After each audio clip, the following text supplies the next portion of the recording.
అనంతపురం జిల్లా రాప్తాడు నియోజకవర్గం రాప్తాడు ఎమ్మెల్యే పరిటాల సునీత శుక్రవారం 12:50 సమయంలో రాప్తాడు ఎమ్మెల్యే పరిటాల సునీత కుటుంబ సభ్యులతో కలిసి విజయవాడ కనకదుర్గమ్మ అమ్మవారిని దర్శించుకొని అమ్మవారికి ప్రత్యేక పూజలు నిర్వహించడం జరిగింది. ఈ సందర్భంగా రాప్తాడు ఎమ్మెల్యే పరిటాల సునీత మీడియాతో మాట్లాడుతూ కనకదుర్గమ్మ అమ్మవారిని కుటుంబ సభ్యులతో కలిసి దర్శించుకొని ప్రత్యేకంగా అమ్మవారికి పూజలు నిర్వహించడం జరిగిందన్నారు. కనకదుర్గమ్మ అమ్మవారిని ఎప్పుడు దర్శించుకున్నా ప్రత్యేక అనుభూతి ఉందన్నారు.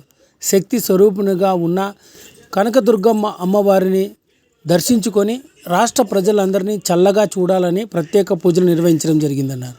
అదేవిధంగా నారా చంద్రబాబు నాయుడు నాయకత్వంలో రాష్ట్రం మరింత అభివృద్ధి పదంలో ముందుకు వెళ్లాలని, రాష్ట్ర అభివృద్ధితో పాటు పోలవరం ప్రాజెక్టు నిర్మాణం, రాజధాని నిర్మాణం కూడా పూర్తి కావాలని, అందుకు చంద్రబాబు నాయుడుకు అమ్మవారి ఆశీస్సులు ఉండాలని ప్రత్యేకంగా అమ్మవారిని కోరుకోవడం జరిగిందని రాప్తాడు ఎమ్మెల్యే పరిటాల సునీత పేర్కొన్నారు. ఈ కార్యక్రమంలో ధర్మవరపు బాలాజీ మరియు ఇతర పరిటాల సునీత కుటుంబ సభ్యులంతా పాల్గొన్నారు.